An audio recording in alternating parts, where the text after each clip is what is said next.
Sesaat lagi Anda akan mengikuti ibadah online GBI Kima.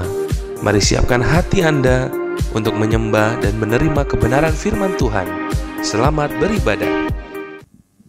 Shalom keluarga Kima. Bersyukur kita boleh kembali beribadah dengan keadaan yang sehat. Semua itu karena anugerah Tuhan, kebajikan Tuhan dalam kehidupan setiap kita. Saya mengajak saudara untuk menyembah Tuhan pada hari ini. Kita tundukkan kepala, kita berdoa. Bapa, dalam nama Yesus, kami mau memulai ibadah ini. Biar Tuhan yang bertahta di atas puji-pujian kami, Tuhan yang bertahta di atas penyembahan kami. Kami undang Engkau hadir bersama-sama dengan kami. Dan Engkau yang beracara atas ibadah ini. Ini syukur kami Tuhan. Di dalam nama Yesus, haleluya. Amin. Kita mau menyembah Tuhan. Kita mau meninggikan namanya pada hari ini. Sebab bersama Dia kita boleh melewati segala perkataan. Terima kasih Tuhan. Engkau ada bersamaku di setiap musim hidupku. Tak pernah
pujian ini lebih lagi. Sama-sama katakan Engkau ada bersamaku. Engkau ada bersamaku di setiap musim hidupku. Di setiap musim hidupku.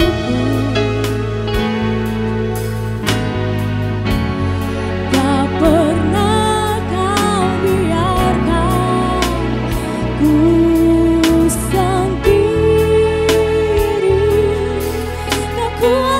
jiwaku Tuhan, kekuatan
setiap musim hidup kami.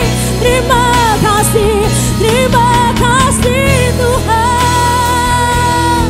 Kami datang, kami bersyukur, kami naikkan syukur kami naikkan sembah kami naikkan mazmur kami mau berikan yang terbaik. Oh,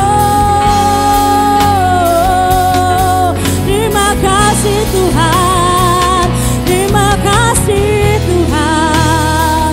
Glory, glory bagimu, Hosana bagimu, Hosana di tempat yang maha tinggi. Haleluya, Engkau hadir di setiap kami, Engkau menjamah kami, Engkau memulihkan kami, Engkau membebaskan kami. Haleluya, terima kasih Tuhan, sebab tiada Allah seperti padamu di bumi, di surga.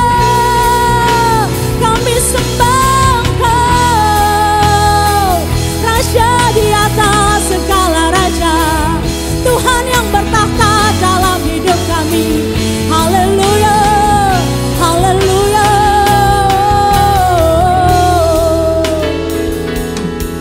Haleluya, kami mau cari wajah-Mu, kami mau berjumpa dengan-Mu. Kami rindu Tuhan, kami rindu Engkau lawat kami, Kau lawati kehidupan kami. Terima kasih Tuhan, terima kasih Yesus, terima kasih Roh Kudus.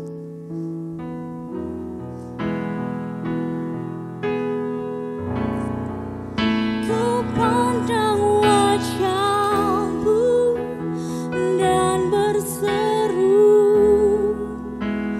pertolonganku datang dari-Mu.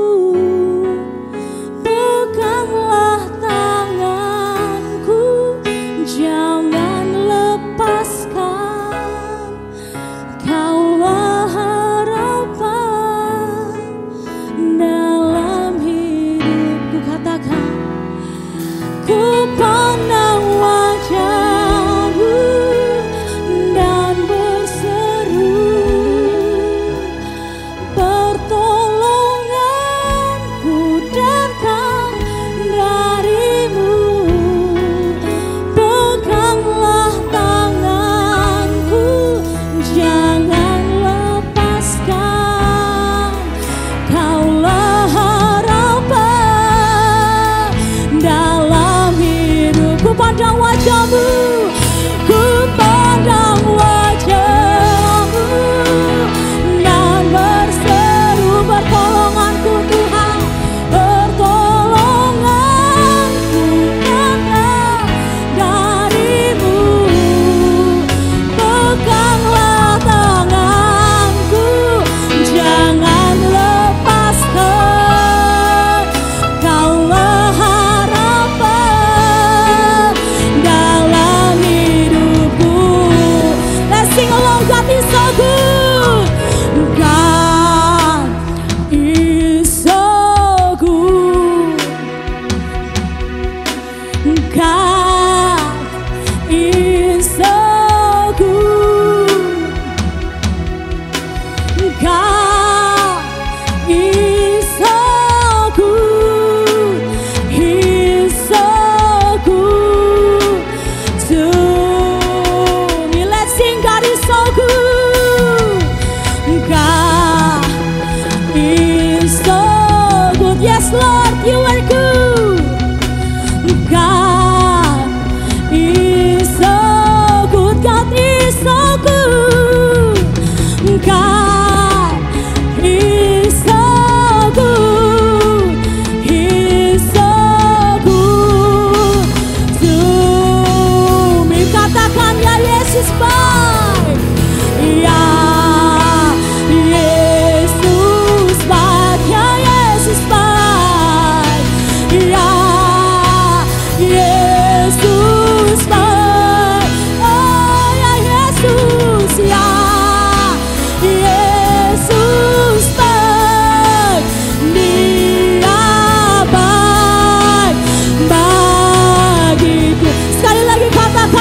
Yesus baik. Ya Yesus baik, ya Yesus baik. Ya Yesus baik, ya Yesus baik. Ya Yesus baik. Dia baik bagiku. Ya Yesus baik. Dia baik bagi. Sekali lagi katakan, ya Yesus baik. Ya Yesus baik. Dia baik bagiku. Haleluya. Sorak-sorai bagi Tuhan. Ketika Roh Kudus itu tercurah, penuaian jiwa itu terjadi, maka gerejamu terbentuk Tuhan. Sebuah komunitas baru yang terbentuk itulah jemaat mula-mula. Terima kasih Bapa, pada pagi hari ini kami mau belajar untuk kembali dalam kitab Kisah Para Rasul, untuk melihat maksud pencurahan Roh Kudus itu. Gereja Tuhan lahir, dan biarlah sistem, pola dan ciri ini mewarnai gereja Tuhan di tempat ini. Terpuji-puji nama-Mu Tuhan. Dalam nama Tuhan Yesus Kristus kami berdoa. Amin. Mari Bapak Ibu kita membaca firman Tuhan dari Kisah Rasul pasal 2 ayat 41 sampai 47. Kisah Rasul pasal 2 ayat 41 sampai ayatnya yang ke-47. Kisah Para Rasul 2 ayat 41 sampai 47, cara hidup jemaat yang pertama. Orang-orang yang menerima perkataannya itu memberi diri dibaptis, dan pada hari itu jumlah mereka bertambah kira-kira 3.000 jiwa. Mereka bertekun dalam pengajaran rasul-rasul dan dalam persekutuan, dan mereka selalu berkumpul untuk memecahkan roti dan berdoa. Maka ketakutanlah mereka semua, sedang rasul-rasul itu mengadakan banyak mujizat dan tanda. Dan semua orang yang telah menjadi percaya tetap bersatu, dan segala kepunyaan mereka adalah kepunyaan bersama. Dan selalu ada dari mereka yang menjual harta miliknya, lalu membagi-bagikannya kepada semua orang sesuai dengan keperluan masing-masing.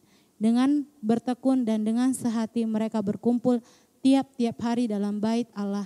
Mereka memecahkan roti di rumah masing-masing secara bergilir dan makan bersama-sama dengan gembira dan dengan tulus hati, sambil memuji Allah, dan mereka disukai semua orang, dan tiap-tiap hari Tuhan menambah jumlah mereka dengan orang yang diselamatkan. Amin. Ya, sekian jauh pembacaan firman Tuhan pagi ini. Berangkat dari teks ini kita akan belajar di bawah satu tema, sistem dalam komunitas kerajaan Allah. Sistem dalam komunitas kerajaan Allah. Pola yang terpakai untuk warga kerajaan sorga. Saudara, kita sudah belajar minggu lalu tentang bagaimana hari Pentakosta adalah hari pencurahan Roh Kudus, di mana Roh Kudus tercurah dengan satu tujuan akhir, untuk mempercepat amanat agung untuk terjadinya penuaian jiwa secara global. Ketika para murid diberi kemampuan untuk mengkomunikasikan firman ke dalam 16 bahasa, 16 daerah yang berkumpul pada waktu itu, saudara. Maka hari ini ketika saya dan saudara menanti-nanti pencurahan Roh Kudus, kita akan menuju kepada tujuan akhir, mempercepat pelaksanaan amanat agung untuk penuaian secara global. Menarik saudara, lewat pencurahan Roh Kudus lahirlah satu komunitas baru yang kita kenal dengan gereja mula-mula. Itulah jiwa-jiwa yang dituai berkumpul dalam satu komunitas warga kerajaan Allah. Pagi ini kita mau belajar apa sistem yang terpakai, apa pola dan ciri dari gereja mula-mula, saudara. Sehingga lewat ini kita mempertahankan gereja Tuhan dalam identitas kerajaan Allah. Yang pertama, mereka bertekun dalam pengajaran para rasul. Mereka bertekun dalam pengajaran para rasul. Ayat 41 dan 42. Orang-orang yang menerima perkataannya itu memberi diri dibaptis, dan pada hari itu jumlah mereka bertambah kira-kira 3.000 jiwa. Mereka bertekun dalam pengajaran rasul-rasul dan dalam persekutuan, dan mereka selalu berkumpul untuk memecahkan roti dan berdoa. Ya, menarik saudara bahwa mereka yang menerima memberi diri. Jadi orang dewasa yang memberi diri. Memberi diri untuk dibaptis. Dan mereka berjumlah 3.000 jiwa. Menarik saudara, kita belajar bahwa mereka yang berkumpul ini bertekun dalam pengajaran para rasul. Menarik untuk dikaji mengapa mereka bertekun dalam pengajaran para rasul. Ada beberapa hal penting yang menjadi diskusi panjang oleh jemaat mula-mula. Yang pertama saudara adalah kehadiran Yesus sebagai Tuhan dan turunnya Roh Kudus. Selama ini mereka percaya hanya kepada Allah Abraham, Ishak dan Yakub. Allah yang mereka sembah. Lalu Yesus datang memperkenalkan diri sebagai anak Allah. Roh Kudus turun, inilah roh Allah yang datang ke dunia. Lalu ada yang bertanya, mungkin itu Tuhan kita sudah 3. Lalu mengapa jemaat mula-mula bertekun dalam pengajaran Rasul untuk mereka mencari titik temu bahwa Tuhan yang kita percayai satu dalam ketritunggalan ilahi. Ia datang untuk maksud masing-masing. Dengarkan baik saudara. Ini penting saudara. Bahwa mereka bertekun dalam pengajaran Rasul. Karena mereka ingin membahas. Kalau selama ini kita hanya mempercayai Allah Abraham, Ishak dan Yakub. Hari ini ada Yesus. Hari ini Roh Kudus. Itu sebabnya firman Tuhan mengajar kita dalam nama Bapa, Putra, dan Roh Kudus. Poin yang berikut yang mereka menjadi penyebab mereka bertekun dalam pengajaran para rasul. Selama ini mereka berpegang kepada Taurat Musa. Ada hukum-hukum Taurat, ada syariat-syariat Taurat saudara.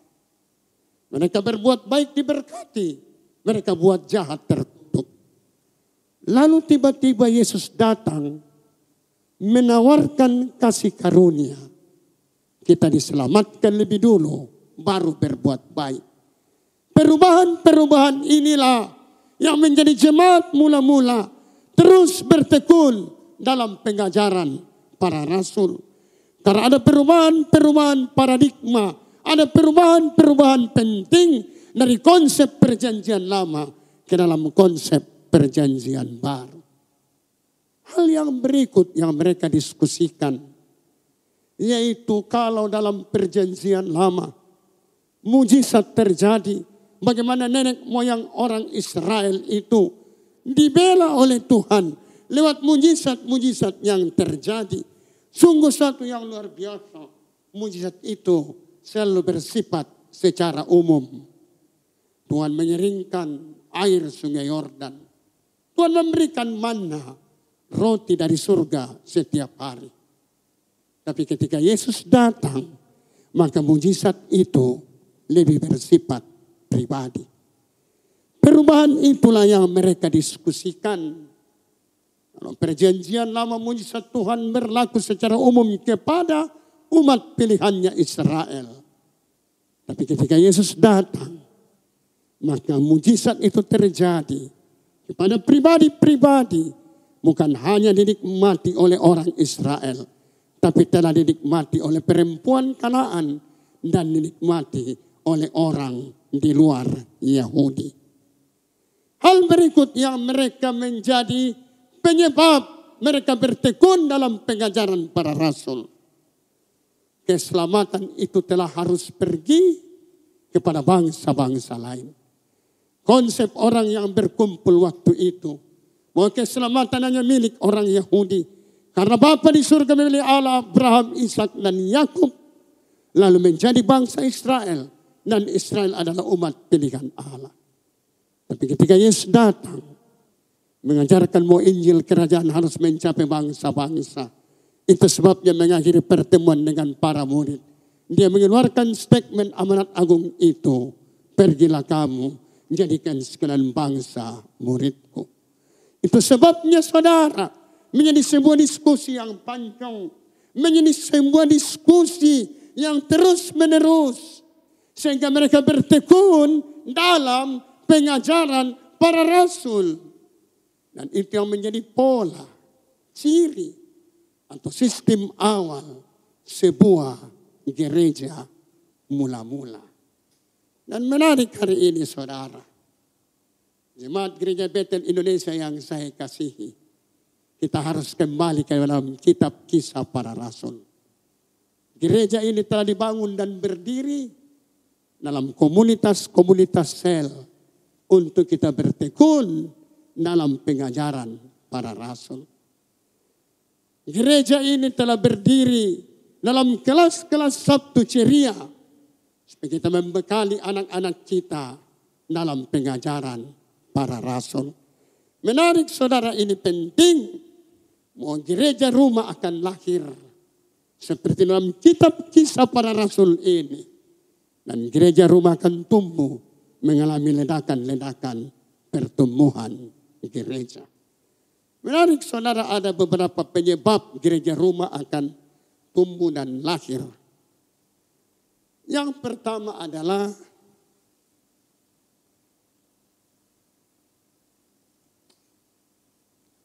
adanya pandemi COVID-19 ini. Bertahun-tahun saya berkhotbah, oh sekali waktu gereja rumah akan lahir. Tapi saya tidak tahu kalau ada corona. Dan hari ini gereja rumah telah lahir. Yang kedua, baik dalam kitab Kisah Para Rasul maupun di dalam sejarah, di mana penuaian itu terjadi, di mana pelaksanaan amanat agung itu mengalami terobosan besar, maka di sana gelombang tekanan akan naik, gelombang aniaya akan naik, dan solusinya adalah gereja rumah. Ini penting saudara, dan ini lebih maksimal, ini lebih efektif. Dan ketika kita terus belajar dalam pergerakan Injil Tuhan, kita akan melihat apa yang sedang terjadi di negara Cina.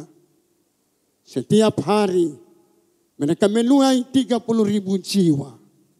Karena gelombang aniaya, karena gelombang tekanan yang begitu tinggi. Maka gereja-gereja rumah, gereja-gereja bawah tanah terus juga mengalami pertumbuhan. Inilah yang dikatakan, semakin dihambat, dia akan semakin merambat. Saudara, menarik, Roh Kudus tercurah untuk kita menuai jiwa dalam percepatan amanat agung. Sistem yang dipakai adalah kita bertekun dalam pengajaran para rasul. Yang kedua, sistem yang terbangun, yang menjadi pola dan ciri pada gereja Tuhan, yaitu mereka saling berbagi. Ayat 43 sampai 45. Maka ketakutanlah mereka semua, Sedang rasul-rasul itu mengadakan banyak mujizat dan tanda, dan semua orang yang telah menjadi percaya tetap bersatu, dan segala kepunyaan mereka adalah kepunyaan bersama. Dan selalu ada dari mereka yang menjual harta miliknya, lalu membagi-bagikannya kepada semua orang sesuai dengan keperluan masing-masing. Ya, menarik saudara, kembali bahwa ketakutanlah semua orang, lalu murid membuat mujizat. Kembali ditegaskan bahwa ada mujizat yang menyertai pemberitaan Injil. Dan sudah belajar saudara, bahwa tanda-tanda ini menyertai orang percaya, mujizat dimaksudkan untuk meneguhkan pemberitaan Injil. Lalu mereka berkumpul dan menjadi satu. Dan mereka saling berbagi.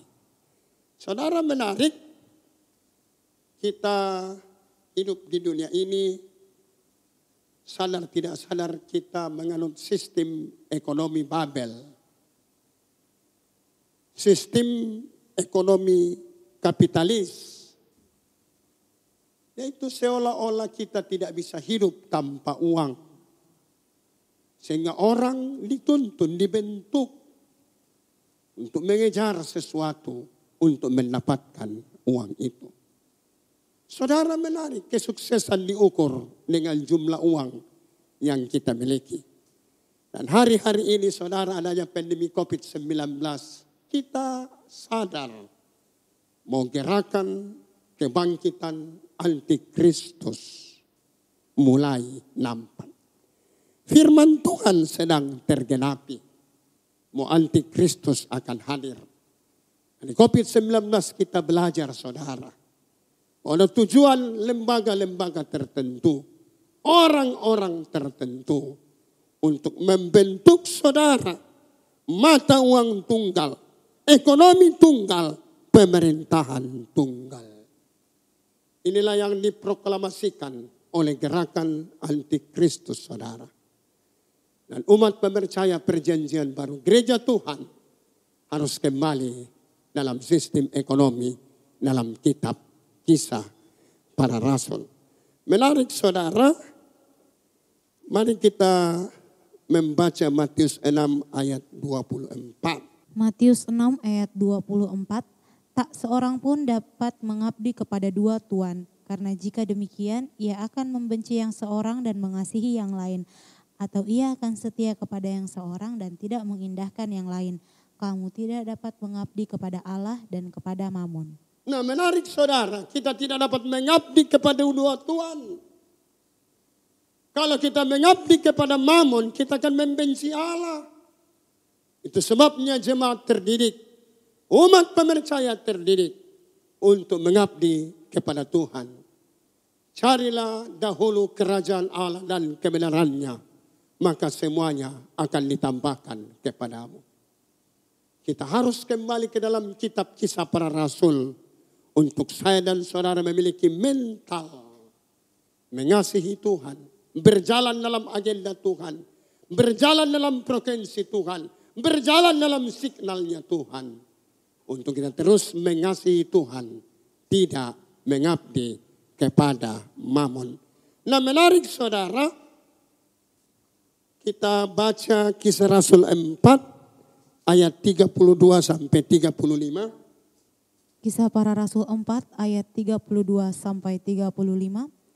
Adapun kumpulan orang yang telah percaya itu, mereka sehati dan sejiwa dan tidak seorang pun yang berkata bahwa sesuatu dari kepunyaannya adalah miliknya sendiri. Tetapi segala sesuatu adalah kepunyaan mereka bersama. Dan dengan kuasa yang besar, rasul-rasul memberi kesaksian tentang kebangkitan Tuhan Yesus dan mereka semua hidup dalam kasih karunia yang melimpah-limpah. Sebab tidak ada seorang pun yang berkekurangan di antara mereka. Karena semua orang yang mempunyai tanah atau rumah menjual kepunyaannya itu dan hasil penjualan itu mereka bawa. Dan mereka letakkan di depan kaki rasul-rasul. Lalu dibagi-bagikan kepada setiap orang sesuai dengan keperluannya. Ya, menarik saudara bahwa Kisah Rasul menawarkan sebuah sistem ekonomi yang membuat saya dan saudara mengabdi kepada Tuhan. Saudara, ini penting di masa-masa krisis seperti ini. Mari kita kembali dalam kitab Kisah Para Rasul.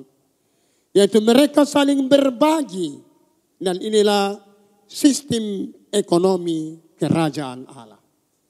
Inilah sistem ekonomi komunitas.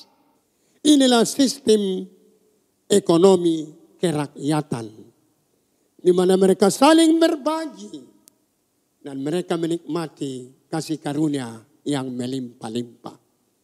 Saudara, hari ini kita membagi manusia di bawah kolong langit ini dua bagian.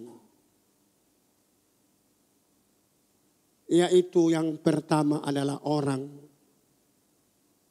orang-orang dalam bagian antikristus. Dan kita ini adalah orang-orang yang menjadi milik Kristus. Kalau kegerakan antikristus memimpin orang turun ke neraka, maka saya dan saudara adalah sebuah kegerakan yang menuntun orang menuju ke surga. Harus ada peperangan rohani untuk rebutan jiwa, supaya jiwa-jiwa itu dapat diselamatkan. Maka Kisah Rasul memberikan sebuah konsep sistem ekonomi kerajaan Allah, ekonomi komunitas, ekonomi kerakyatan dalam satu ciri pola dan tanda. Mereka saling berbagi. Ini penting, saudara. Ketika engkau berada di jemaat lokal seperti ini, engkau harus saling berbagi. Ketika engkau berada di komunitas sel di sektormu, engkau harus sering berbagi. Ketika engkau berada dalam kelas-kelas Sabtu ceria, engkau harus tahu berbagi. Saudara, beberapa bulan terakhir ini, saya dan istri dipanggil Tuhan untuk memberkati para hamba Tuhan di pinggiran kota Makassar ini. Mengapa, saudara, ketika pemerintah dan sinode gereja-gereja mengeluarkan arahan untuk kita tidak berkumpul di gereja, maka gereja tidak berjalan secara normal. Sehingga para hamba Tuhan tidak memiliki kegiatan peribadatan di gereja mereka masing-masing. Lalu saya berdoa. Ketika saya berdoa, ada seorang ibu di kota Bandung digerakkan oleh Roh Kudus. Akhirnya dia mengirim bantuan sembako. Dan saya begitu semangat mengantar sembako itu kepada para hamba Tuhan. Karena hamba Tuhan di pinggiran kota Makassar ini adalah Bani Lewi yang butuh pertolongan di saat-saat seperti ini. Saya terus berdoa. Dan Roh Kudus menggerakkan sebuah gereja di kota Makassar ini. Dan gereja itu menyalurkan bantuan sembako. Saya dan istri dan teman hamba Tuhan. Dan seorang mahasiswa saya pergi mengantar daerah Katimbang sampai Moncong Loe. Kami jangkau, saudara, untuk menemui para Bani Lewi. Nah, menarik, saudara, orang bertanya, kenapa Pak April begitu semangat mengantarkan paket-paket sembako kepada Bani Lewi? Saya bilang, saudara, mereka ini adalah hamba-hamba Tuhan yang mereka memiliki mental militan. Saya ketemu mereka, tidak ada namanya kata mundur. Tidak ada namanya kata menyerah. Tidak ada namanya minta pindah. Walaupun mereka bilang kami sudah tidak bisa menangis karena air mata kami sudah habis. Tapi mereka memiliki mental militan di medan pelayanan pekerjaan Tuhan. Yang kedua, Bani Lewi ini adalah hamba-hamba Tuhan yang menjadi ujung tombak penuai di medan misi pekabaran Injil. Dan yang ketiga saudara, mereka ini adalah Bani Lewi yang dalam diskusi kami, mereka sedang giat-giatnya mencetak jemaatnya untuk menjadi penuai akhir. Itulah beberapa alasan saya terus berdoa. Sebab banyak orang, lembaga atau gereja digerakkan Tuhan di masa krisis seperti ini. Mereka mengulurkan tangan untuk melihat Bani Lewi ini. Dengarkan baik saudara, ini penting. Bahwa konsep Kisah Rasul mengajar kita tentang ekonomi kerajaan Allah, ekonomi komunitas, ekonomi kerakyatan. Untuk padarnya saya dan saudara menikmati kasih karunia. Dan kita tidak lagi mengabdi kepada Mammon, tapi kita mengabdi kepada Allah yang menyediakan kebutuhan kita selalu dan sedia pada waktunya. Saudara, menarik dalam perjalanan bangsa Israel 40 tahun, konsep ini sudah terjadi. Orang Israel setiap pagi hanya membuka pintu kemahnya dan manna, roti dari surga sudah tersedia. Apakah itu keluarga besar? Selalu porsinya akan cukup. Apakah itu keluarga kecil? Selalu porsinya akan cukup. Nah, gereja Tuhan hari-hari ini harus bangkit saudara untuk memproklamasikan konsep ekonomi dalam kitab Kisah Para Rasul. Bahwa kita pada akhirnya dituntun untuk saling berbagi. Untuk pada akhirnya kita menyimpan harta kita di dalam kerajaan surga. Karena Alkitab berbicara, di mana hartamu berada, di situ hatimu berada. Yang ketiga, yang terakhir.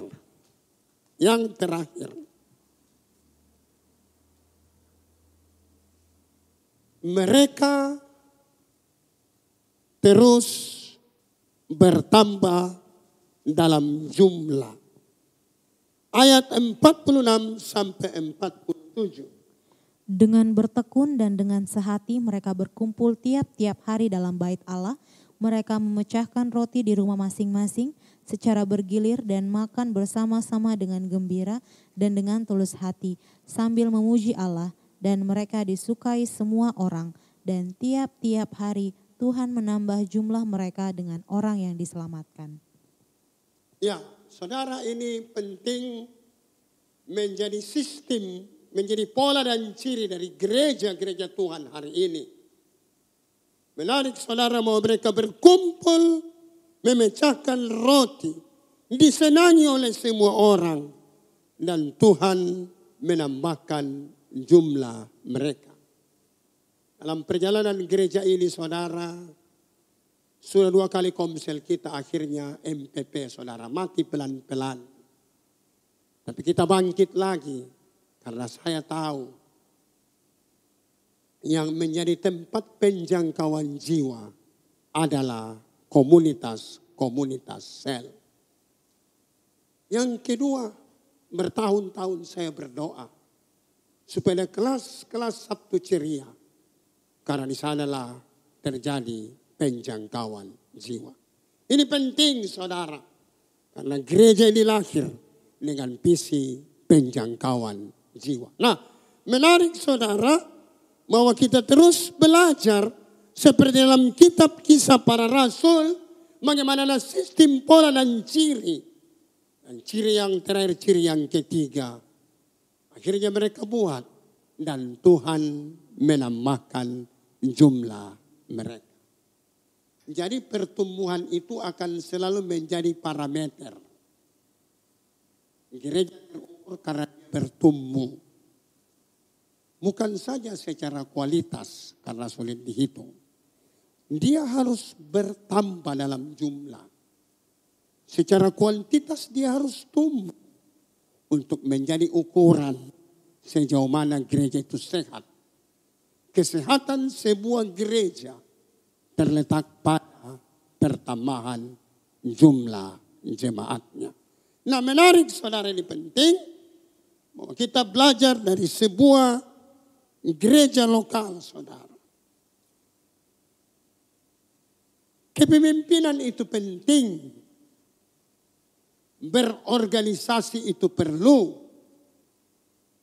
Mendirikan 4 pilar itu harus. Mempertahankan nyala api Tuhan itu mutlak. Saya ulangi saudara statement ini. Kepemimpinan itu penting. Berorganisasi itu perlu. Mendirikan 4 pilar itu harus. Mempertahankan nyala api Tuhan itu mutlak saudara. Nah, bagaimana cara supaya gereja itu tumbuh? Dia bertambah dalam jumlah. Dia terbentuk dalam karakter Kristus. Gereja kita harus mempertahankan nyala api Tuhan.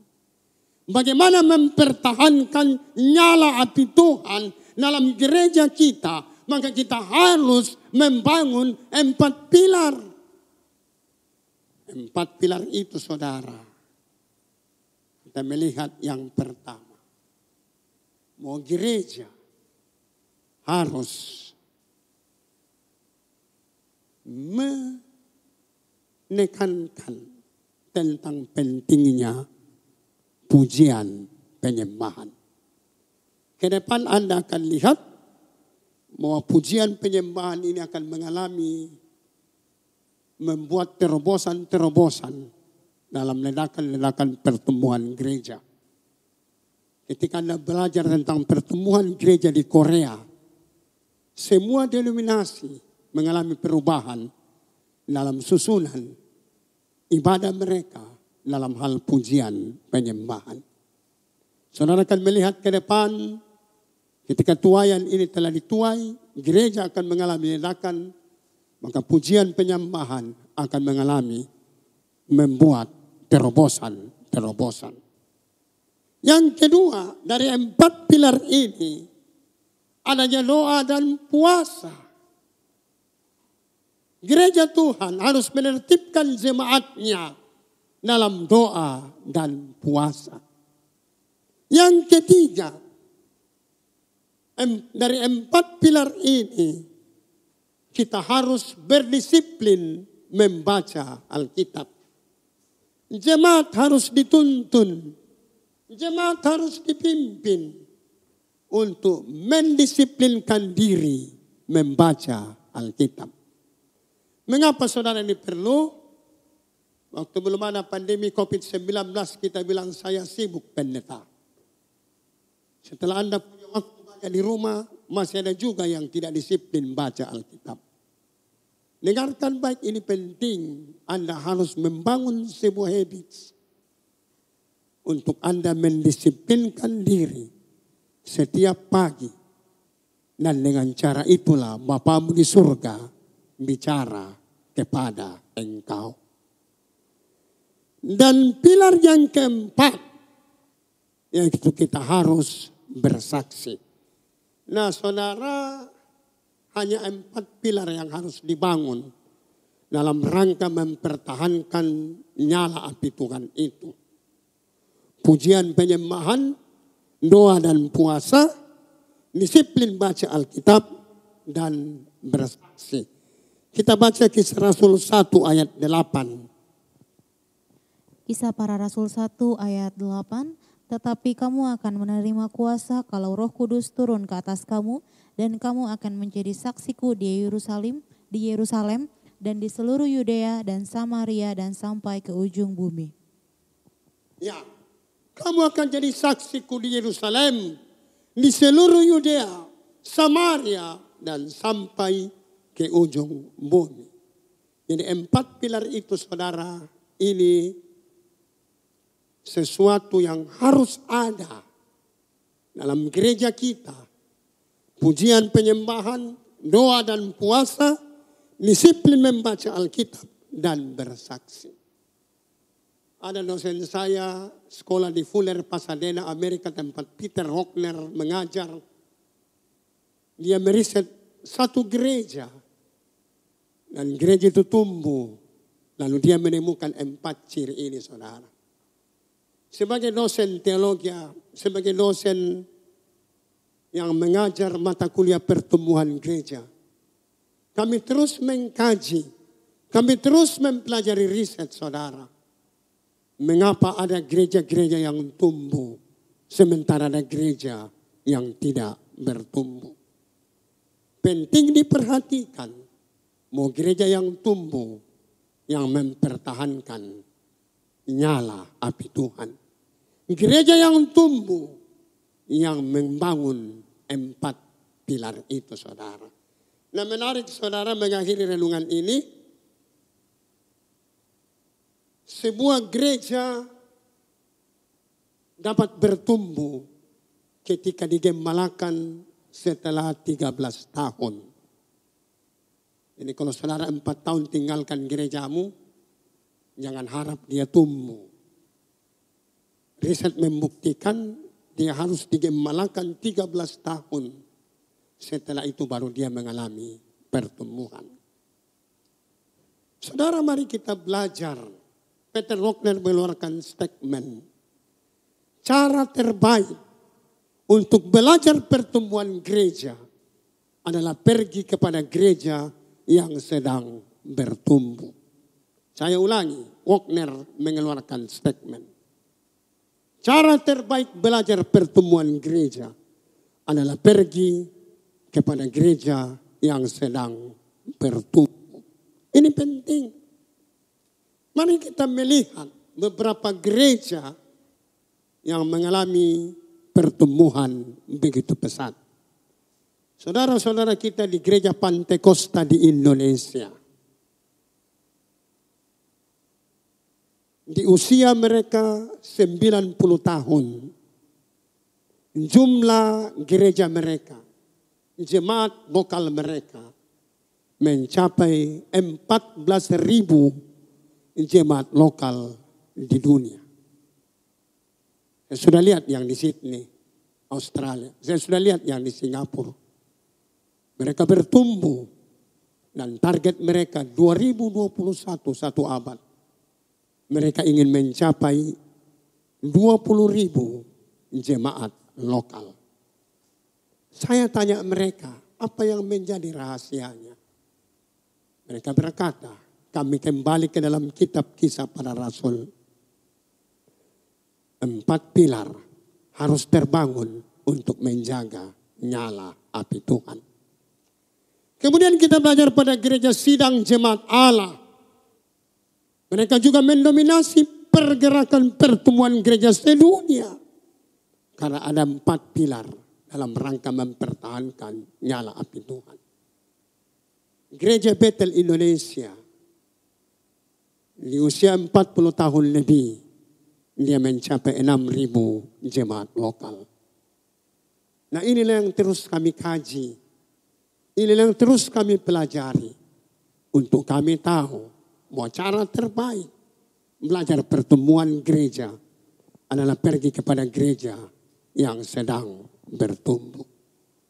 Ketika sistem, pola dan ciri dalam kitab Kisah Para Rasul ini kita lakukan, maka Tuhan akan menambah jumlah kita seperti Tuhan perlakukan kepada jemaat mula-mula. Tuhan Yesus memberkati. Amin. Kita akan masuk dalam perjamuan kudus. Mari kita baca firman Tuhan dari 1 Korintus 11 ayat 23 sampai 26. 1 Korintus 11 ayat 23 sampai 26. Sebab apa yang telah kuteruskan kepadamu telah aku terima dari Tuhan, yaitu bahwa Tuhan Yesus pada malam waktu ia diserahkan mengambil roti, dan sesudah itu ia mengucap syukur atasnya, ia memecah-mecahkannya dan berkata, Inilah tubuhku yang diserahkan bagi kamu. Perbuatlah ini menjadi peringatan akan aku. Demikian juga ia mengambil cawan sesudah makan lalu berkata, cawan ini adalah perjanjian baru yang dimeteraikan oleh darahku. Perbuatlah ini setiap kali kamu minumnya menjadi peringatan akan aku. Sebab setiap kali kamu makan roti ini dan minum cawan ini, kamu memberitakan kematian Tuhan sampai ia datang. Amin. Yesus berkata, saudara, inilah tubuhku yang dipecah-pecahkan bagi kamu. Dia tidak bilang ini lambang tubuh. Yesus berkata, inilah tubuhku. Lalu dia mengambil cawan dan berkata, inilah cawan perjanjian baru yang dimeteraikan oleh darahku. Setiap kali kamu meminumnya, kamu memperingati akan kematian Tuhan. Saudara, kita akan menerima, mari jemaat Tuhan di rumah masing-masing. Kita bangkit berdiri, saudara. Kita memegang tubuh dan darah Tuhan. Dan sebelum kita menikmati tubuh dan darah Tuhan, kita akan berdoa, saudara. Kalau selama ini ada dosa yang engkau sembunyikan, mari mengakuinya, saudara. Kasih karunia Tuhan menjangkau hidup Anda. Kalau ada kelemahan-kelemahan karakter, Anda marah dan tidak mengendalikan mulut Anda. Anda benci orang lain dan Anda tidak bisa melepaskan pengampunan. Anda tamak dengan harta dunia. Anda mengabdi kepada mamon. Maka lewat perjamuan kudus ini, Tuhan mengubahkan hidupmu, saudara. Tuhan mengubahkan hidupmu. Mari setiap pribadi engkau tunduk kepala dan berdoa. Sebelum kita menikmati tubuh dan darah Tuhan, kita angkat pujian. Salibnya teramat mulia.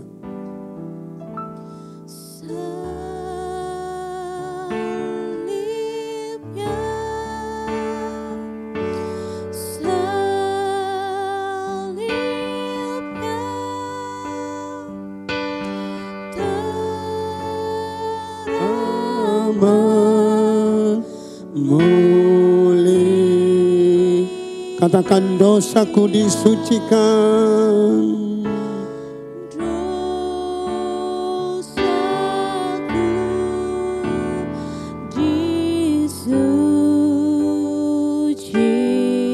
Oleh darah Yesus.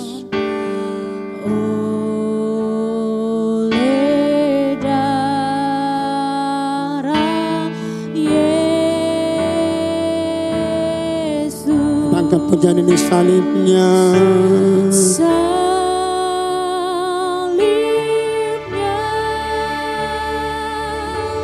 Salibnya.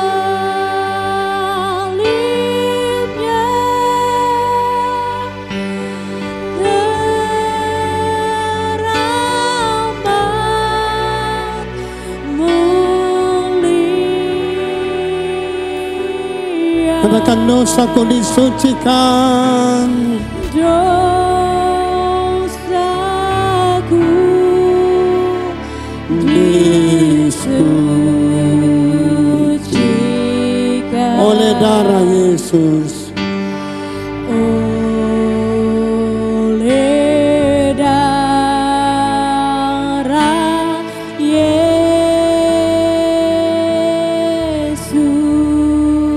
Mari kita tunduk kepala dan berdoa. Mengakui dosa-dosa kita dan kelemahan-kelemahan karakter kita.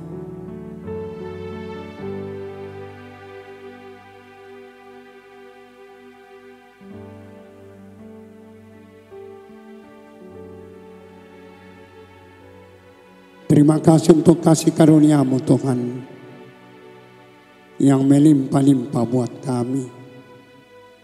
Terima kasih untuk pengampunan yang Tuhan beri. Melalui perjamuan kudus ini kami terbentuk menuju keserupaan dengan Kristus. Jamah kami, jamah umat-Mu di tempat, di rumah mereka masing-masing. Lawati kami Tuhan. Melalui perjamuan kudus ini kami nikmati tubuh dan darah-Mu. Engkau tinggal dalam kami dan kami dalam Engkau. Dalam nama Tuhan Yesus Kristus kami berdoa. Amin. Mari kita mengangkat tubuh Tuhan, saudara. Kita mengangkat tubuh Tuhan. Ketika dalam hidupmu ada pergumulan, engkau sebut saudara. Melalui perjamuan kudus ini Tuhan akan jamah dan pulihkan engkau. Karena di atas kayu salib Ia berkata sudah selesai. Yesus berkata inilah tubuhku yang dipecah-pecahkan bagi kamu. Setiap kali kamu memakannya, kau memperingati akan kematian Tuhan. Mari kita makan bersama.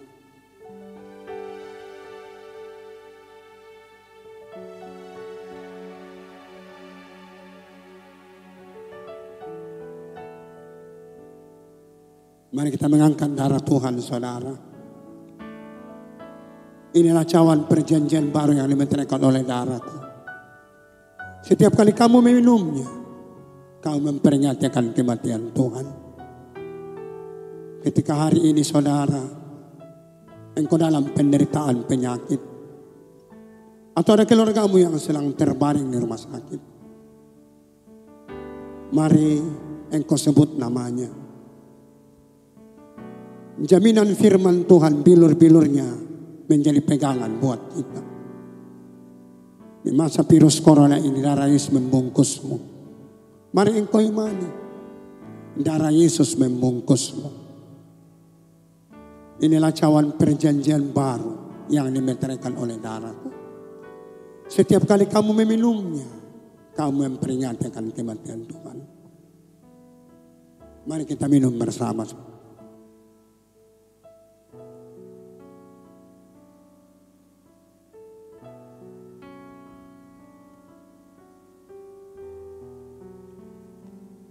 Mari kita naikkan syukur dan sembah kita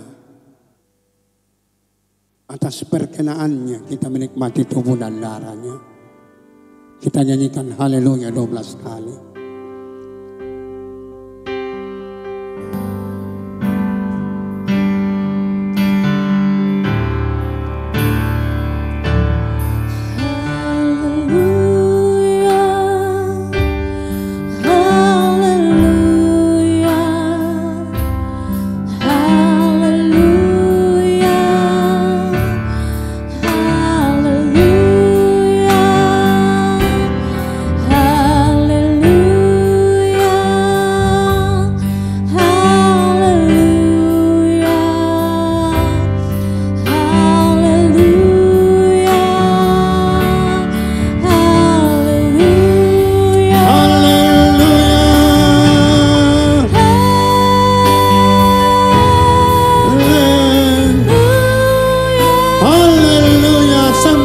Saudara, sembah Dia, katakan haleluya,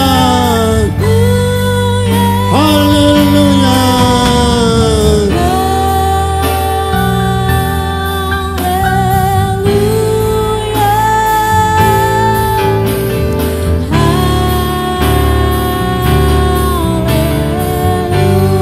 Kita lagi pujian, katakan haleluya, haleluya. Sembah Dia saudara, sembah Dia.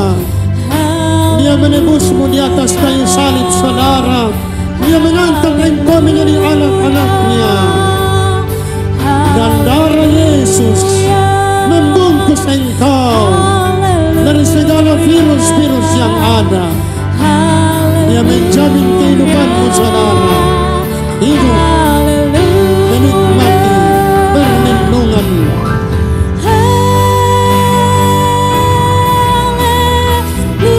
Katakan haleluya.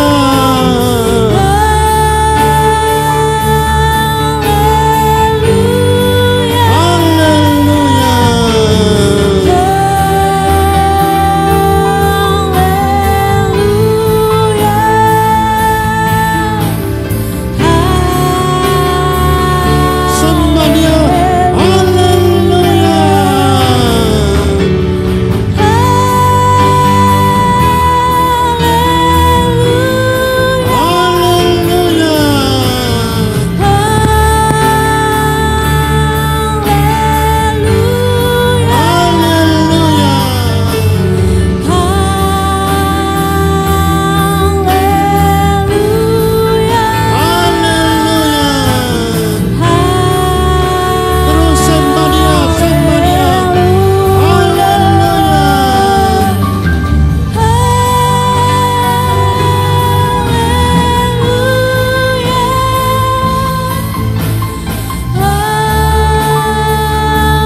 kasih untuk tubuh dan darah-Mu Tuhan.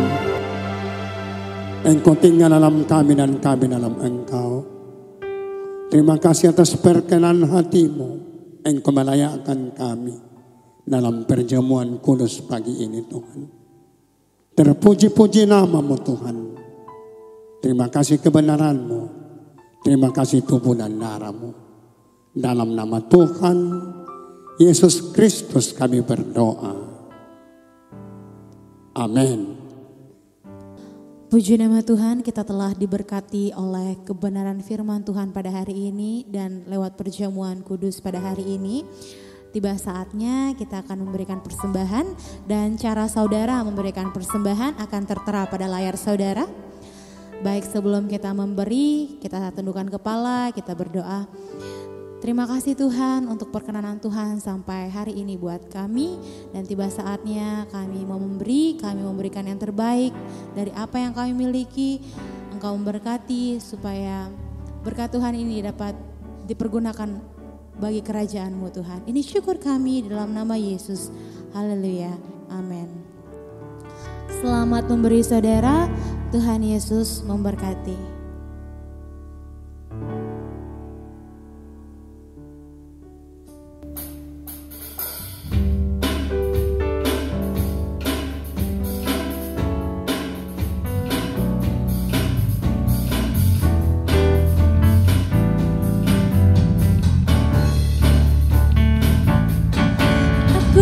Selalu berada di hadirat-Mu. Aku ingin selalu berlindung dalam naungan-Mu.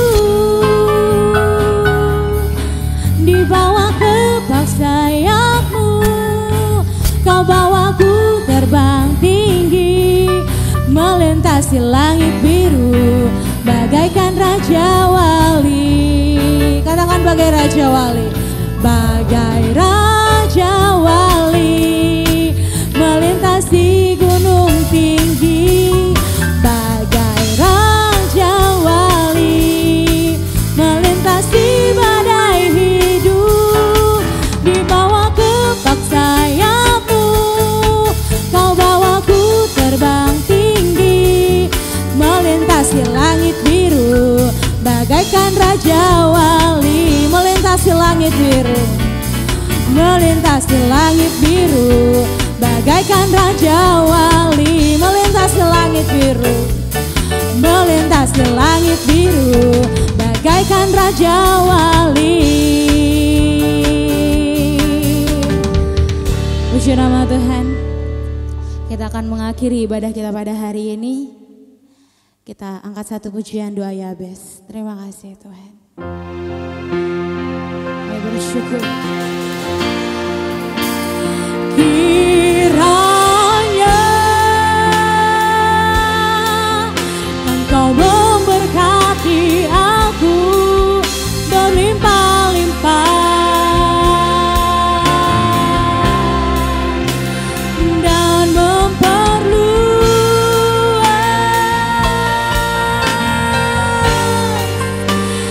daerahku.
hambanya, saya persilakan.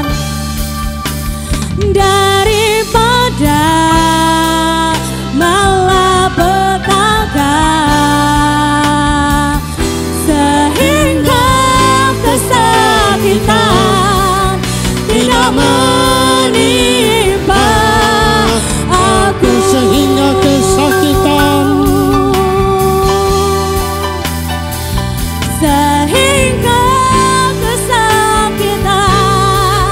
tidak menimpa aku. Katakan dengan imanmu, sehingga kesakitan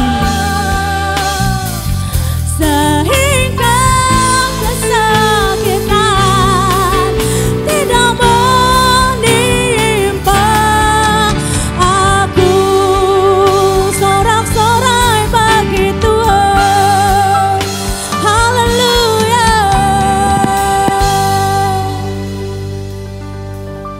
kami menikmati hadirat dan kemuliaan-Mu dalam pujian dan sembah kami. Kami menikmati perjumpaan dengan Engkau melalui roh dan firman-Mu.